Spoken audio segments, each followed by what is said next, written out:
Mas eu quero compartilhar com vocês que não é nova essa palavra para mim, nenhuma novidade, mas ela fala muito ao meu coração e para mim ela representa muito o que Cristo fez por nós na cruz. Tá todo mundo me ouvindo bem, gente?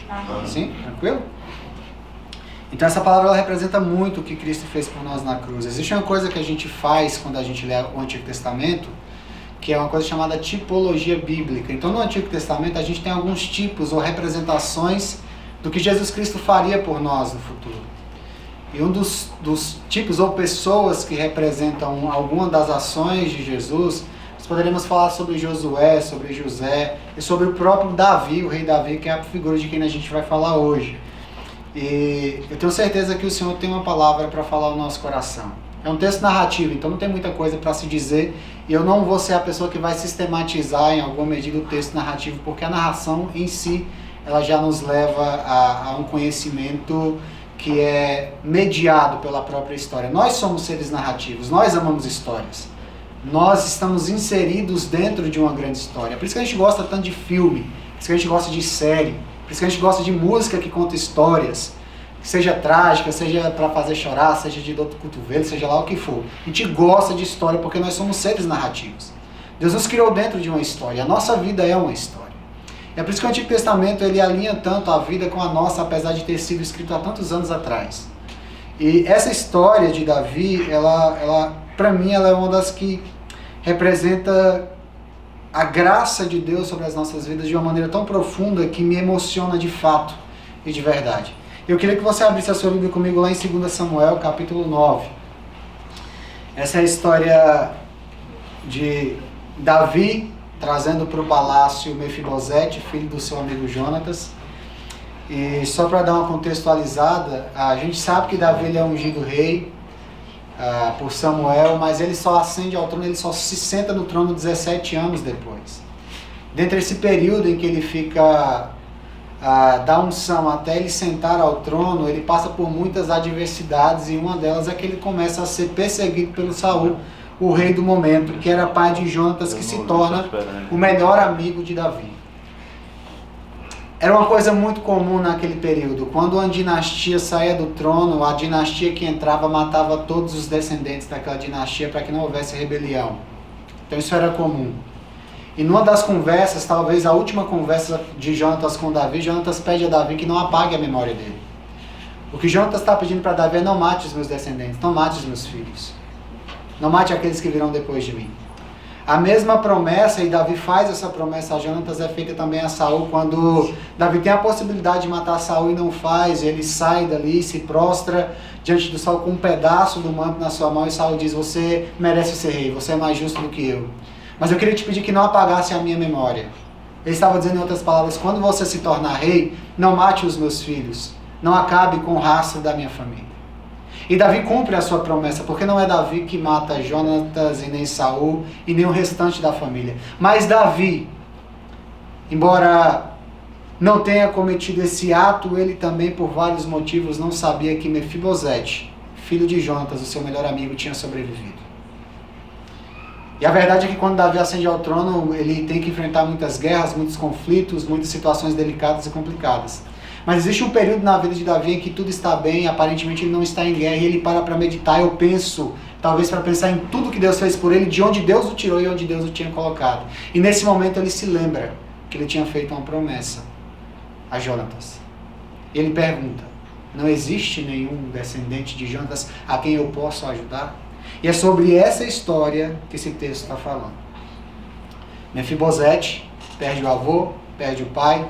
Na fuga ele fica aleijado porque a sua ama, com medo de que o assassinassem porque era comum, corre às pressas e o menino acaba caindo, quebra os 2 pés. E, enfim, ela vai para um lugar e a gente vai entender essa história. Mas eu queria que você já entrasse na história aqui e percebesse a dor desse rapaz. Porque nós não estamos falando apenas de uma dor física. Quebrar o pé dói, gente. Ser aleijado dói. E dói ainda mais quando isso representa uma maldição divina. E era isso que era entendido no contexto veterotestamentário. Qualquer pessoa com deficiência era entendida como alguém amaldiçoada por Deus. E esse rapaz sofre. Ele perde o vínculo com o pai, perde o vínculo com a sua família. E tem que morar em lugares áridos. E o tema da mensagem de hoje é graça em lugares áridos. E o texto nos diz assim, capítulo 9, versículo 1, certo dia, Davi perguntou: resta alguém da família de Saul a quem eu possa mostrar bondade por causa de Jonatas? Versículo 2, havia um servo da família de Saul, cujo nome era Ziba, e o trouxeram a Davi. Você é Ziba? Perguntou Davi. Sim, seu servo, meu senhor, respondeu Ziba. Então o rei lhe perguntou: resta alguém da família de Saul? Se resta, gostaria de mostrar a bondade de Deus para com ele. Essa palavra bondade é mais bem traduzida no hebraico por graça. Tá? Um dos filhos de Jonatas ainda está vivo, respondeu Ziba. Só que Ziba acrescenta uma coisa que Davi não pergunta. Ziba diz: ele é aleijado dos 2 pés. Davi diz: onde ele está? Ziba respondeu: em Lodebar, na casa de Maqui, filho de Amiel. Então Davi mandou buscá-lo na casa de Maqui. Seu nome era Mefibosete, filho de Jonatas, filho de Saul. Quando compareceu diante de Davi, curvou-se com o rosto no chão. Davi disse: saudações, Mefibosete. Mefibosete respondeu: aqui está o seu servo, meu senhor. Não tenha medo, disse Davi.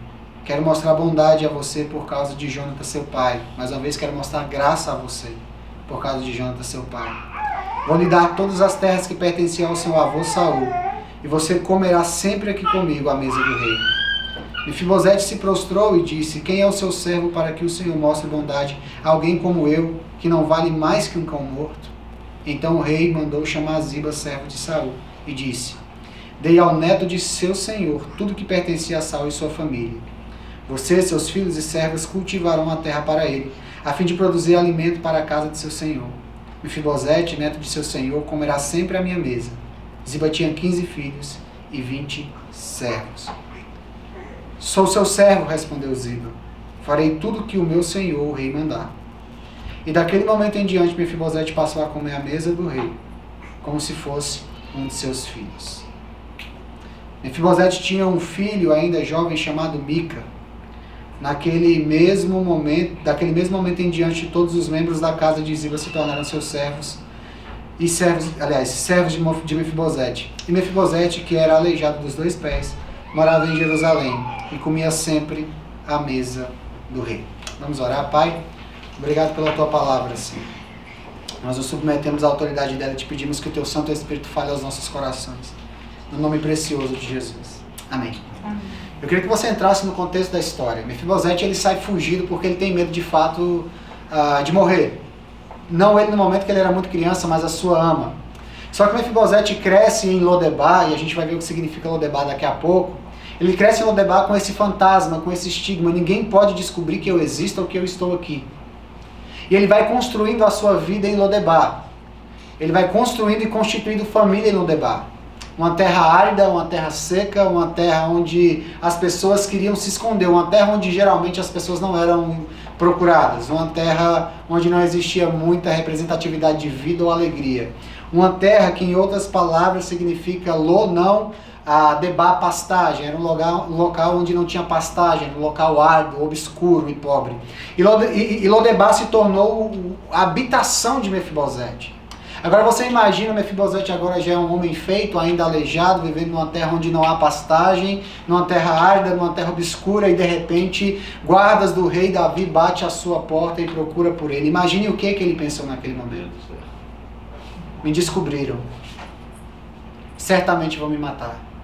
Certamente Davi vai acabar comigo. Certamente ele descobriu que eu sou filho de Jonatas e neto de Saul. E ele não vai permitir com que eu esteja vivo.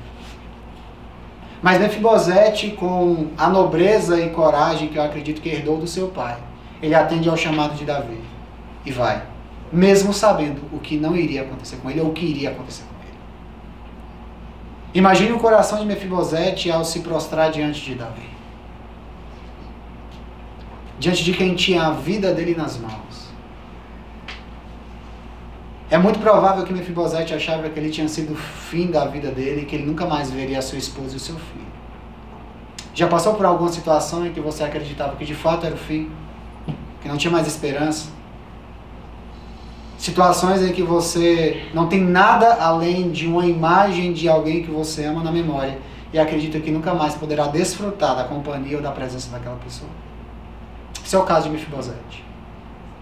O coração de Mefibosete provavelmente foi a boca. Mas ele não tinha opção. Ele estava diante do soberano Davi. A vida não deu opção para ele. Na verdade, provavelmente ele acreditava que essa era mais uma das desgraças que a vida tinha reservado para ele, que provavelmente era alguém amaldiçoado por Deus. Ele não tinha expectativas nenhuma de que a situação poderia ser diferente. Ele esperava receber o que naturalmente os descendentes de uma outra dinastia receberiam, porque era a lei, era o normal, era o justo. Mas Mefibosete recebe graça. Davi diz, não temas. Acalma teu coração, Mefibosete. Fica tranquilo. Ninguém vai te fazer mal. Se tem alguém que pode causar algum dano a você, se alguém sou eu, mas eu não vou te causar nenhum mal. Eu quero que você saiba, Mefibosete, que eu vou exercer bondade para com você, porque eu amei o seu pai. Seu pai foi o meu melhor amigo. Nos momentos de angústia, nos momentos de perseguições, nos momentos em que todos me abandonaram, o seu pai foi uma árvore frondosa onde eu pude me abrigar. Seu pai correu risco de vida para proteger a minha vida. E hoje eu vou honrar a memória do seu pai, então não tenha medo. Mas perceba que Mefibosete tem uma visão acerca dele. Ele diz, quem é esse cão morto para que o Senhor exerça e faça alguma bondade para com ele?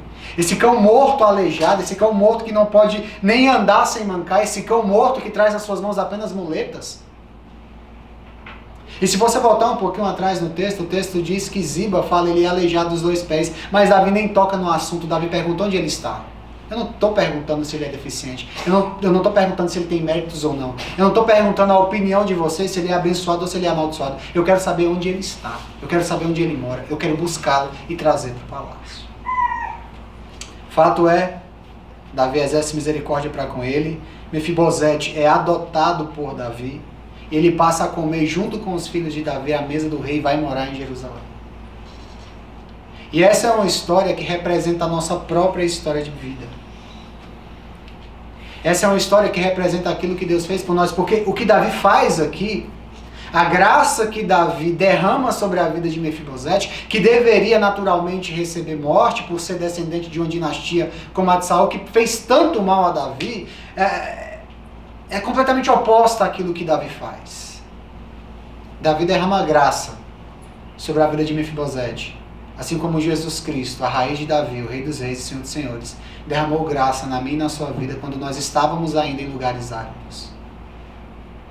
Talvez algum de nós, neste lugar, ainda esteja em alguma Lodebar. E eu te pergunto, qual é a sua Lodebar? Quais são os lugares obscuros e áridos da sua vida? Quais são os locais onde você se esconde e prefere que ninguém vá ao teu encontro? Quais são os locais áridos em que você mantém a porta fechada? Quais são os porões obscuros do seu coração onde você não quer que ninguém te encontre e te ache ali, porque se te achar naquele lugar, vai te encontrar de uma forma tão vulnerável que isso te causa pavor e medo? Quais são as Lodebás? Os lugares que não frutificam, os lugares áridos, os lugares onde não tem nenhuma pastagem na sua vida. Não sejamos ingênuos, todos nós temos Lodebar. Todos nós saímos de Lodebar.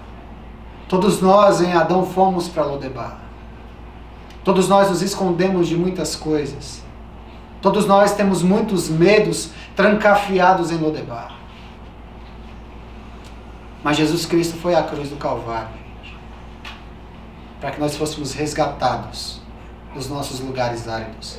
Não porque merecemos, mas pela graça.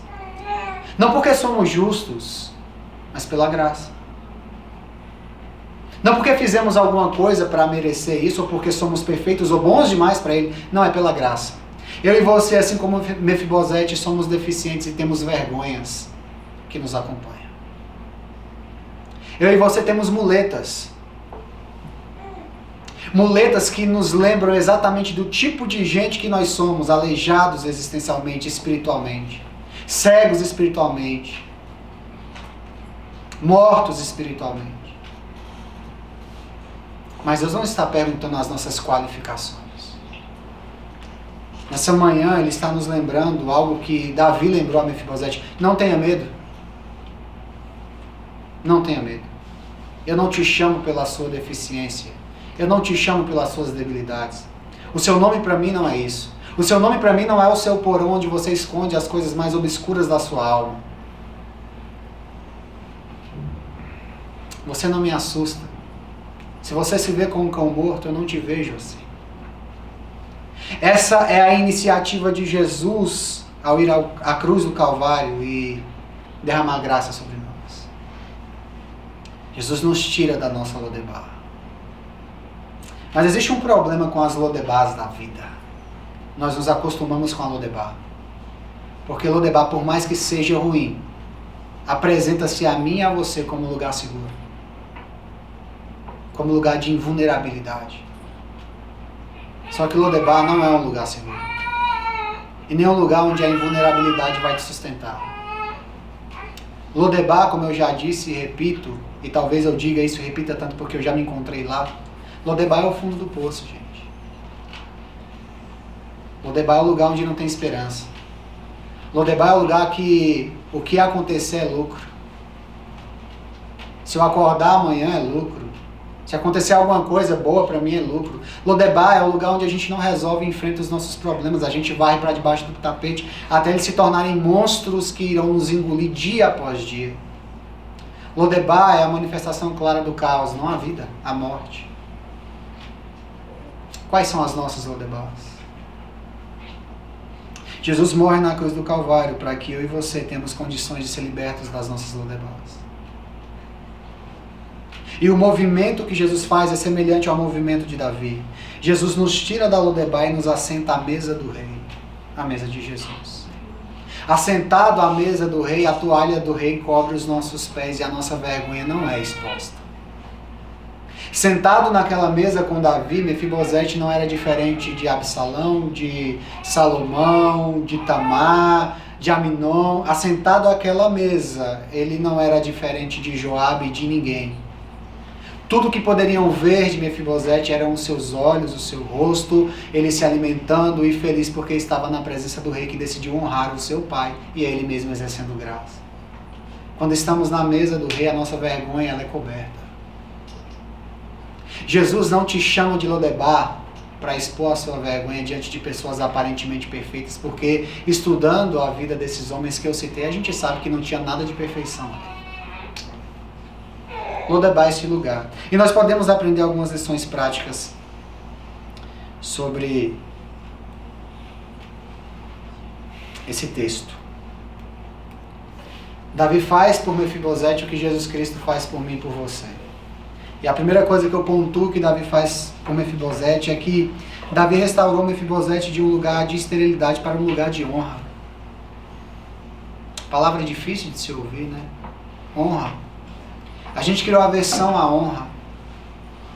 Parece que honrar alguém se torna um atestado de inautenticidade. Parece que para honrar alguém você precisa se diminuir. E se diminuir é um problema muito grande. É um problema muito grande para uma geração que tomou muita pílula do nietzscheanismo e não entendeu que aquele que é maior é aquele que é menor. Davi tira Mefibosete de lugares de esterilidade e leva a um lugar de honra. Foi exatamente isso que Jesus Cristo fez comigo e com você. Ele nos tirou da nossa miséria, Ele nos tirou da escravidão do pecado, Ele nos tirou da nossa vergonha, Ele nos tirou de um lugar árido, infrutífero e obscuro e nos fez sentar à mesa de Deus. Sabe o que significa salvação em última instância? Salvação em última instância significa que você agora faz parte da família da Trindade. Que o Pai te vê como Ele vê um filho. E o Pai não te trata de forma inferior. Nós já vimos isso quando falamos sobre adoção. Um filho adotado no primeiro século no Oriente não é um filho de segunda categoria. Pelo contrário. Geralmente os filhos que herdavam a herança dos pais eram os filhos adotados. Porque os pais escolhiam os filhos que iriam representá-los. Por esse motivo, muitos filhos de relação de sangue eram abandonados nos lixões da Roma Antiga. Assim como Davi traz Mefibosete de um lugar de esterilidade e o coloca no lugar de honra, Jesus faz isso conosco.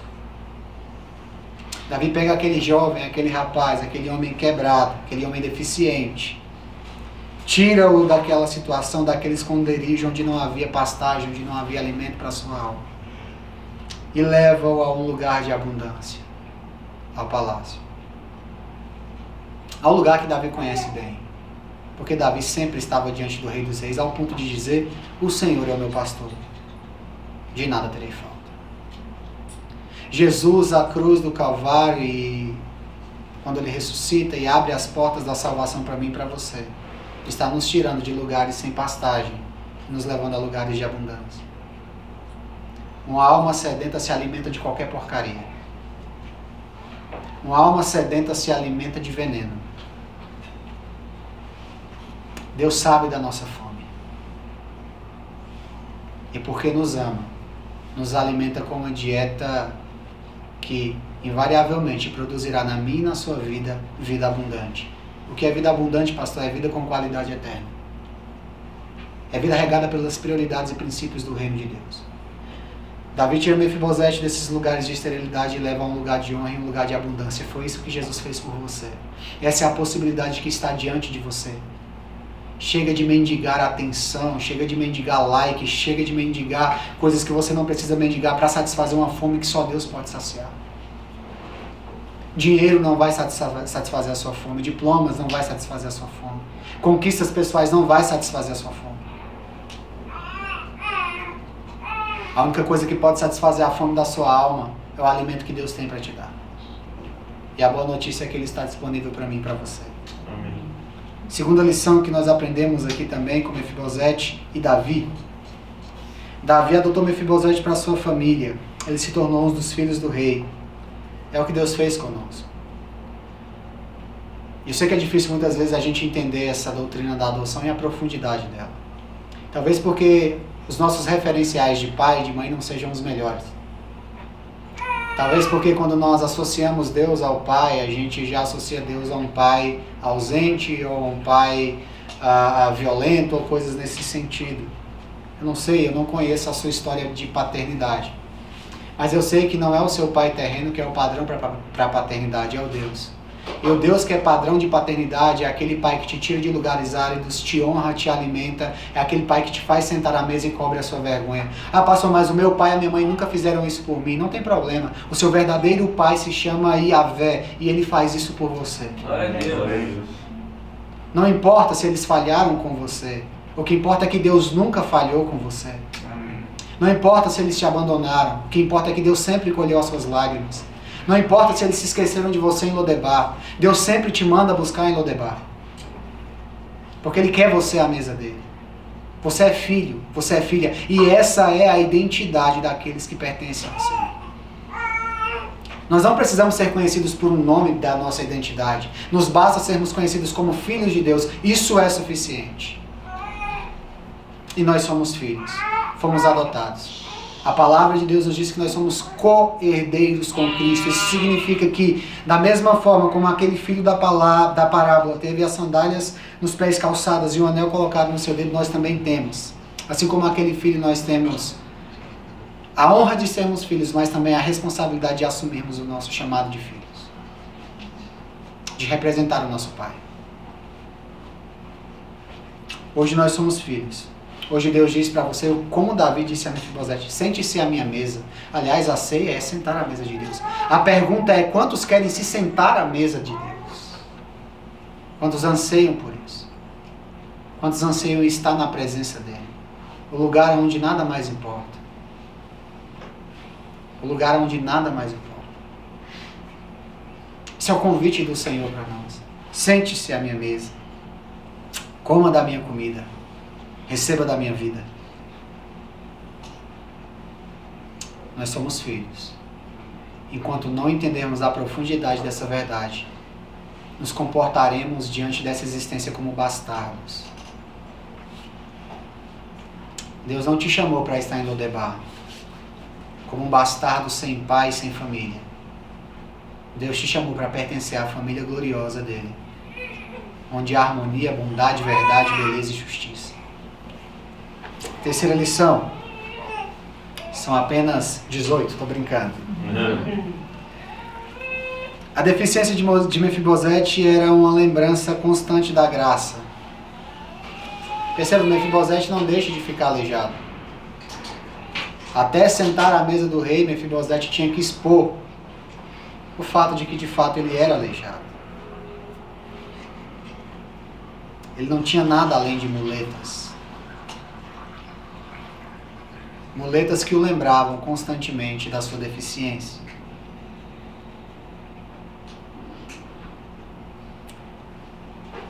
Isso nos fala de algo importante que a gente precisa entender. Toda vez que Mefibosete mancava de um lugar para o outro dentro daquele palácio, ele se lembrava que ele estava ali pela graça. Ele se lembrava que não havia nada que ele pudesse ter feito para estar naquele lugar. Ele podia trazer à memória dele: olha, eu não estou aqui porque eu sou muito bom, porque eu sou um excelente guerreiro, porque eu sou um excelente conselheiro. Não, não, não. Estou aqui por causa da graça do rei. Constantemente nós temos que lidar com alguns fatos. Os fatos da nossa miserabilidade, o fato das nossas deficiências, o fato das nossas fraquezas. O apóstolo Paulo nos lembra que o poder de Deus se aperfeiçoa na nossa fraqueza. E que isso não é um aval para que eu peque mais, para que eu receba mais graça. Não, não, não. Pelo contrário. Ainda convivemos com as nossas deficiências e lutamos contra elas, para que Deus nos lembre que nós só estamos diante da mesa do Rei pela graça. É verdade. Lutamos contra o nosso orgulho, contra a nossa vaidade. Lutamos contra a nossa autossuficiência. Caímos de cara no chão. E Deus permite muitas vezes com que isso aconteça, para que a gente nunca se esqueça de que nós estamos à mesa do Rei por causa da graça. Enquanto nós habitamos nesse corpo maculado pelo pecado, nós vamos errar. Nós vamos pecar. Nós vamos falhar. Vamos fazer coisas das quais nós nos envergonhamos.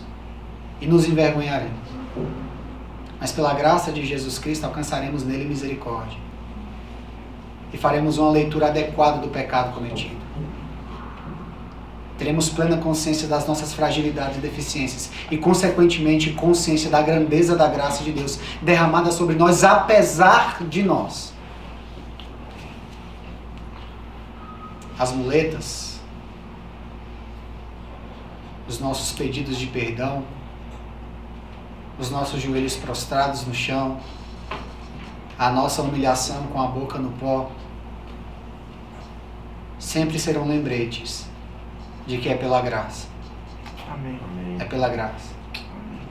A diferença entre Mefibosete e as suas muletas e alguém que não reconhece que as suas muletas demonstram uma deficiência da qual ele precisa fugir, lutar contra, é a mesma diferença que existe entre aquela mulher a quem Jesus diz: ela foi muito perdoada, por isso muito ama, e aqueles líderes religiosos judeus que abraçaram a justiça própria e se achavam melhor do que outras pessoas. As nossas deficiências, as nossas mazelas, as nossas faltas são lembretes contínuos de que nós só estamos diante da presença de Deus pela graça. E são lembretes contínuos de que nós sempre, por causa do pecado, entristeceremos a Deus com os nossos comportamentos equivocados. E que por isso precisamos colocar, como Davi, a boca no pó. O texto bíblico diz que quando Davi reconhece a sua falha e o seu pecado, ele passa 7 dias de jejum com a cara no chão, orando e clamando a Deus para que a criança, o seu filho, não morresse. Davi tinha plena consciência da sua miserabilidade e da graça de Deus derramada sobre ele. Mefibosete tem consciência da graça de Davi e de Deus derramada através de Davi sobre a vida dele, ao ponto de, quando Absalão ascende ao trono, ele não toma banho, ele não se veste, ele não concorda com Absalão. Ele está disposto a morrer nas mãos de Absalão, a trair Davi. Quem entende que a sua deficiente é um lembrete da constante graça, é alguém que nunca abre mão de uma coisa que está extinta nos nossos dias, que se chama lealdade. Alguém que se lembra que a sua deficiência é um lembrete de que nós só estamos na presença de Deus pela graça. Alguém que não sabe disso será sempre uma pessoa desleal. E ninguém quer estar perto de pessoas desleais. A lealdade é um princípio bíblico. E quando nós entendemos a graça de Deus derramada sobre nós, apesar de nós, apesar das nossas deficiências, apesar de mancarmos, porque todos mancamos. Todos mancamos. Usando um provérbio muito comum no nosso país, todos temos teto de vidro. Podemos fazer referência ao próprio Jesus. Atire a primeira pedra quem não é manco. Atire a primeira pedra quem não é aleijado. Atire a primeira pedra quem não tem muletas. A diferença daqueles que andam com muletas é que tem aqueles que reconhecem, como aquela mulher, que não tem pedra nenhuma para atirar, mas que precisaria ser morta. E só não está morta apedrejada, porque embora o homem não estivesse ali, de fato foi pego em adultério. Só não foi morta pela graça. Pela graça. E Mefibosete só se senta à mesa do rei pela graça. Eu e você só estamos nessa manhã diante de Jesus, resgatados da nossa Lodebar pela graça. Amém. Uma quarta lição e última e tão preciosa é que quando sentou-se à mesa do rei, Mefibosete foi tratado como qualquer outro filho do rei. Ele não foi tratado com indiferença. E isso para mim denuncia a nossa hipocrisia. Porque não precisa de muito para nós tratarmos pessoas com indiferença. Verdade. Nós jejuamos uma semana e lemos talvez um livro da Bíblia e nos achamos superiores às outras pessoas. Achamos que somos mais espirituais ou mais crentes. Achamos que somos mais puros moralmente.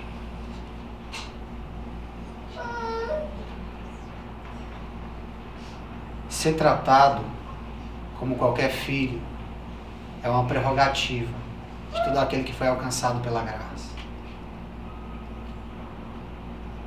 Pastor Lipão publicou um vídeo, não sei quem viu, falando sobre Spurgeon, que fumava charutos. Ele faz menção a Jonathan Edwards, que de fato tinha escravos. E faz menção a John Wesley, que provavelmente traiu a sua esposa. Algumas pessoas ficaram assustadas e alguns falaram, não, ninguém tem prova que que John Wesley traiu a sua esposa. Só tem cartas que ele trocava com outras mulheres. E a palavra da esposa dele que não era muito certa da cabeça. É o que dizem. Mas eles se esqueceram de um princípio básico. Traição na Bíblia está para além da consumação física do ato. Olhou para alguém, se a pessoa não te pertence e você a desejou, ali teve um adultério. As cartas é uma evidência disso. Mas por que eu espanto? Se as fragilidades desses homens só demonstram as nossas deficiências, que eles são homens como nós, que carecem da graça de Deus, e que apesar das muletas, apesar das deficiências, foram canais para que a graça de Deus se manifestasse na vida de outras pessoas como nós. Trataríamos Jonathan Edwards como alguém inferior a nós? Trataríamos John Wesley, que mudou a Inglaterra, como alguém inferior a nós? Trataríamos Spurgeon, e aí vai da ideia de cada um, se fumar charuto é pecado ou não, mas o trataríamos com indiferença porque, e, aliás, ele para de fumar charuto. Porque ele disse que não queria ser conhecido pela marca do charuto que ele fumava, mas pelo que Deus tinha feito na vida dele. Trataríamos essas pessoas com indiferença? Não. Na mesa do rei todos são tratados iguais. Na mesa do rei você vai estar naquele grande dia pedindo para Pedro, passa o sal, por favor. Paulo, tem como você me passar o suco? E passa com gelo porque tá quente. Já imaginou um negócio desse? É porque a gente cria na nossa cabeça algumas ideias que não correspondem às escrituras e a gente acredita que Paulo, Pedro, João, Tiago e esses outros serão tratados com mais respeito do que nós. Não, somos todos filhos. A diferença está em galardão, a diferença está naquilo que você faz para Deus hoje, a diferença está na responsabilidade que você terá na Nova Jerusalém, no trabalho que você vai desempenhar lá. Mas filho é filho. E graças ao sacrifício de Jesus na cruz, nós somos tirados de Lodebar e podemos estar sentados numa mesa com Jesus, Pedro, Paulo, Jonathan Edwards, John Wesley, Whitefield e tantos outros homens que influenciam a nossa vida, que nos fazem crescer, que nos desafiam a sermos melhores. E não estaremos lá como inferiores, estaremos lá como filhos, todos filhos, recebendo da mesma graça do Pai, salvos pelo mesmo sangue de Jesus, resgatados pelo mesmo poder, pela mesma graça de Deus, graças ao mesmo sacrifício de Jesus. Não estaremos naquele dia dizendo, Pai Abraão, como você pôde ter tanta fé? Apesar que eu vou perguntar. Mas eu sei a resposta, ele vai dizer, você não lembra que o apóstolo Paulo explica que a fé é dom de Deus e quem dá a fé, Efésios capítulo 2 era o dom de Deus? Ô Paulo, dá uma aula pro Léo aqui que eu acho que ele esqueceu. Nós criamos sistemas relacionais meritocráticos baseados naquilo que as pessoas podem nos dar ou deixar de dar. Deus não. É óbvio que existe uma ordem na estrutura criada de hierarquia, de governo, de honra e lealdade. E que nós temos que nos submeter voluntariamente, com o coração disposto, sabendo que Deus usa esses instrumentos para nos aperfeiçoar. Mas isso não tem relação com o valor que uma pessoa tem para Deus e não deveria ter nenhuma relação com o valor que alguém tenha para você. Na mesa do rei, isso porque na mesa do rei, as nossas vergonhas são cobertas pela toalha daquela mesa, que cobre, pelo manto do Senhor, que cobre as nossas vergonhas. E tudo isso só é possível graças ao sacrifício de Jesus Cristo e à sua ressurreição, há mais de 2000 anos atrás. E é isso que nós estamos celebrando nessa manhã. Estamos celebrando a consciência de que sabemos da nossa Lodebar, sabemos que fomos tirados de lá. E sabemos que fomos colocados à mesa do rei, um lugar de abundância. Sabemos que fomos adotados pelo rei, por graça. Isso não diz respeito aos nossos méritos e deméritos. Isso diz respeito à graça do Senhor, que se manifestou nos lugares áridos da nossa vida. Mas enfim, concluindo, embora a gente tenha consciência dos lugares áridos que Deus tenha nos tirado, a gente sabe que ainda tem algumas Lodebars das quais a gente precisa sair. Davi, quando é confrontado por Natan, e Natan provavelmente é um dos maiores pregadores da palavra de Deus que eu já vi na vida, porque a vida de Natan não estava fácil. Davi foi confrontar o rei que tinha poder para matá-lo ou não. Davi foi o cara que tinha o poder da vida nas mãos, e Natan vai para lá e eu vou ter que confrontar esse cara. Vou ter que falar para ele sair dessa Lodebar. Aproximadamente 1 ano, Davi mantendo as coisas. Mas depois que é confrontado por Natan, o profeta, Davi escreve o Salmo 32 e ele diz: quando confessei o meu pecado ao Senhor,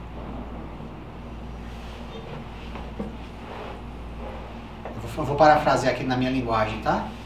Versão Alaí, pôr do sol de Brasília. Quando eu confessei o meu pecado ao Senhor, Deus tirou o peso do mundo das minhas costas. Eu pude respirar com facilidade outra vez.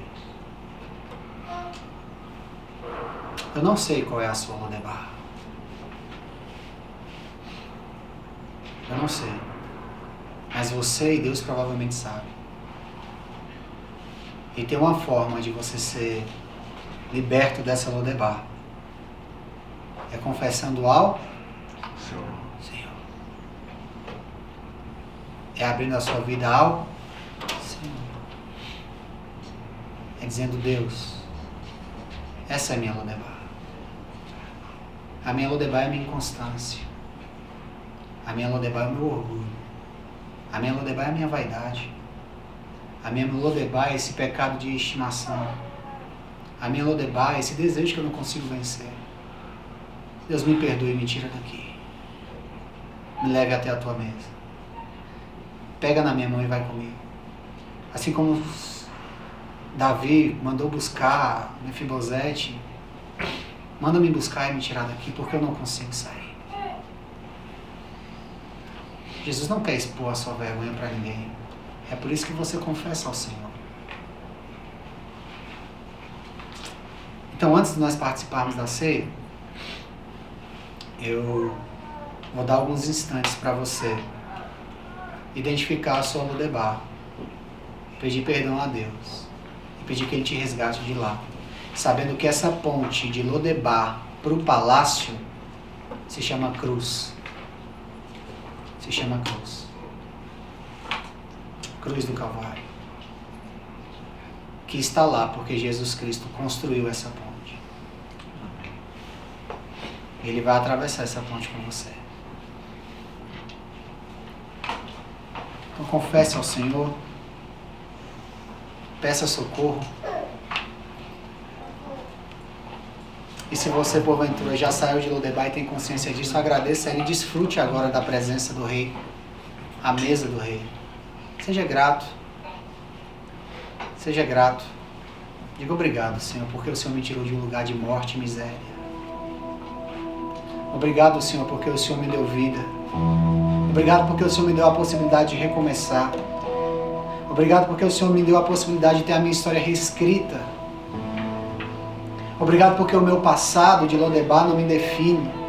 O destino natural da minha Lodebar era viver obscuro, escondido, uma vida amargurada, uma vida marcada pelo medo, pela insegurança, pela vergonha. Mas o Senhor quebrou essa Lodebar e me levou até o palácio, o lugar onde eu posso me assentar com a minha cabeça levantada e contemplar a tua face, e poder rir, e poder me alegrar com os meus irmãos, e poder te adorar, e poder desfrutar da tua graça. Obrigado porque o Senhor me tirou de Lodebar.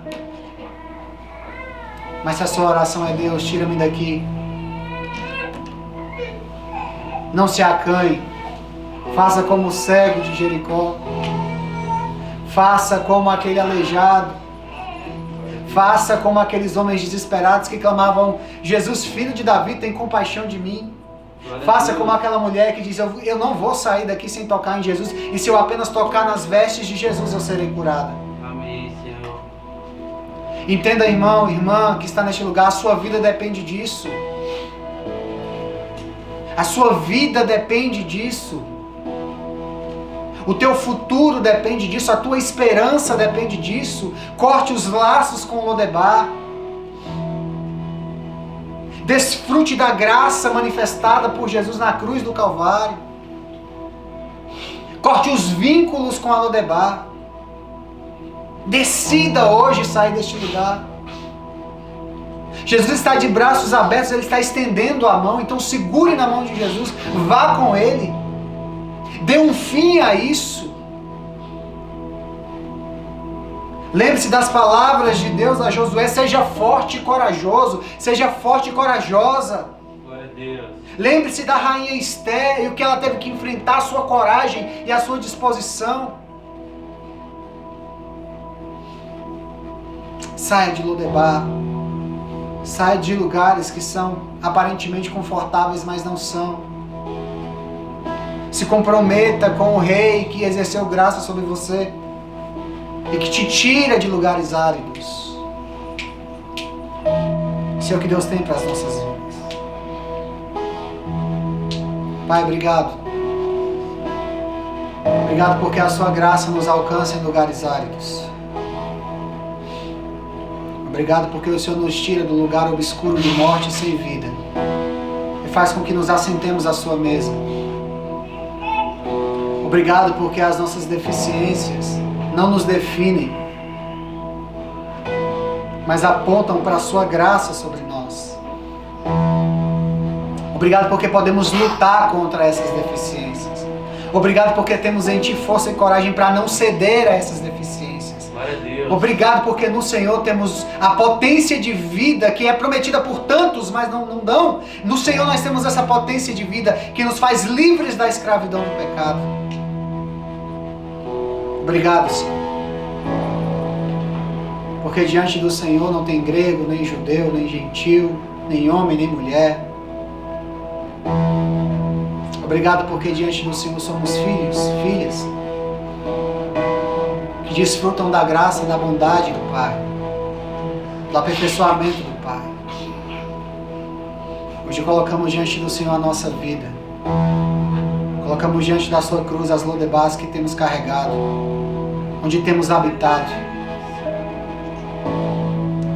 Levamos até o altar da tua cruz e crucificamos o nosso eu, a nossa carne, os nossos pecados e as nossas debilidades. Confessamos diante do Senhor esses pecados. Te pedimos que nos perdoe e nos lave com o sangue de Jesus Cristo. E que o Teu Espírito Santo possa nos tocar com vida nessa manhã. Jesus, batiza-nos com o Teu Espírito Santo. Amém, Pai. Porque é uma palavra do Senhor, é promessa do Senhor. O Senhor, pela boca do profeta João, diz que haveria aquele que batizaria com o Espírito Santo. Então faça isso, Senhor. Insufla da Tua vida nos nossos corações. Apaga a nossa vergonha, Senhor. Limpa as nossas manchas. Tira-nos dessa fossa onde nos encontramos, Pai, sujos, marcados por essa Lodebar. Pela vergonha do fugitivo que foge com medo, temendo pela sua vida, temendo pela sua imagem, temendo, Senhor, pelo que vão pensar ao seu respeito. Tira-nos deste lugar, limpa-nos dessa sujeira. Porque diante do Senhor nada mais importa, a não ser desfrutar da Tua presença e da Tua comunhão. Hoje nos comprometemos com o Senhor. Nos comprometemos com a vida que o Senhor nos propõe. Assumimos o nosso chamado de filhos. E Te pedimos que o Senhor nos ajude a vivermos para a Tua glória. Em nome de Jesus. O Espírito Santo está trazendo uma palavra no meu coração. Ele está me dizendo: fala para as pessoas que estão aqui resolverem as suas pendências. Meus irmãos, resolvam as pendências. Resolva as suas pendências com Deus. O que Deus está pedindo de você e você não está fazendo? O que Deus está esperando de você e você não está correspondendo? Resolva as suas pendências. Resolva as suas pendências. Resolva enquanto há tempo. Resolva enquanto Deus está usando uma metodologia de ensino que ainda não te levará a dores desnecessárias. Resolva as suas pendências hoje, em nome de Jesus.